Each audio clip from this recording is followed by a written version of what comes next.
we've restarted. Let me Fair just enough. stop you so you don't waste a line of questioning. I'm just giving you... I love the mansplaining. I'm enjoying it. You're loving what? The mansplaining that's going on. What Or just talking.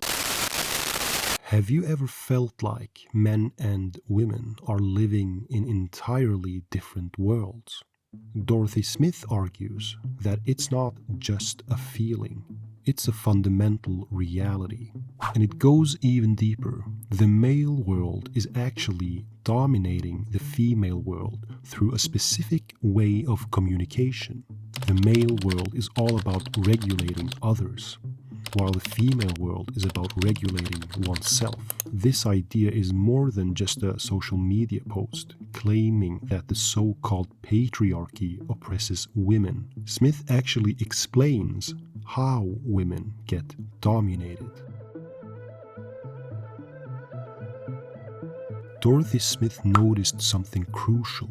Sociology was dominated by white, heterosexual men. Social sciences traditionally focused on three main areas. 1.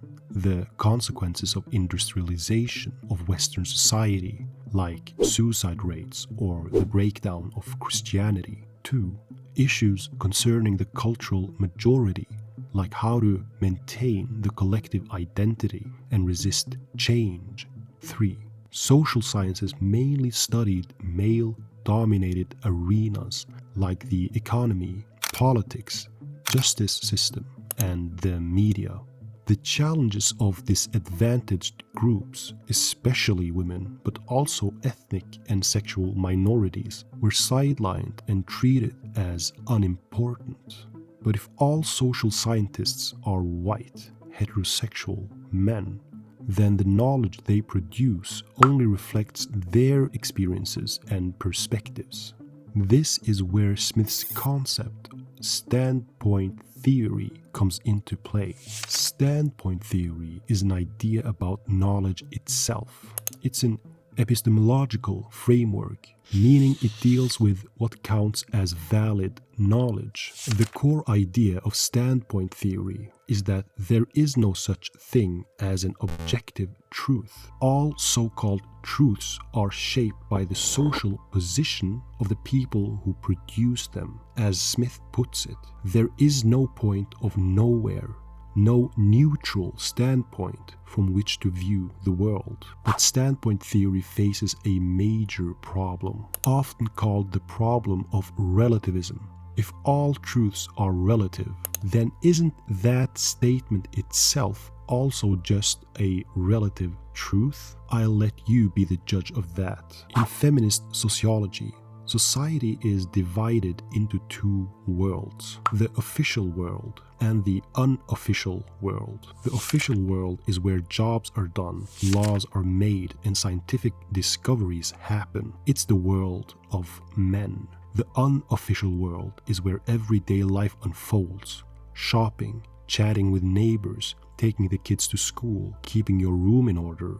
This is seen as the world of women. At first glance, you might think the unofficial world sounds a lot better. After all, grocery shopping seems less stressful than discussing politics, right? But here's the problem. These two worlds aren't separate. The official world communicates and connects with the unofficial world through texts. Smith uses the term text in a specific way.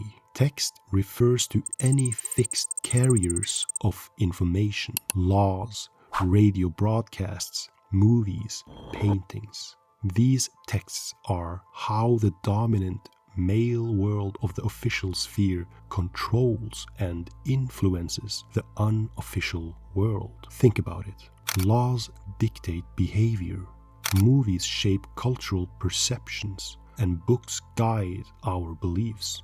Maybe that's why there's a push for more diversity in media, like casting more ethnic actors in Hollywood movies. In Smith's view, the official world is where these texts are created, and because men dominate this world, they also dominate the creation of these texts.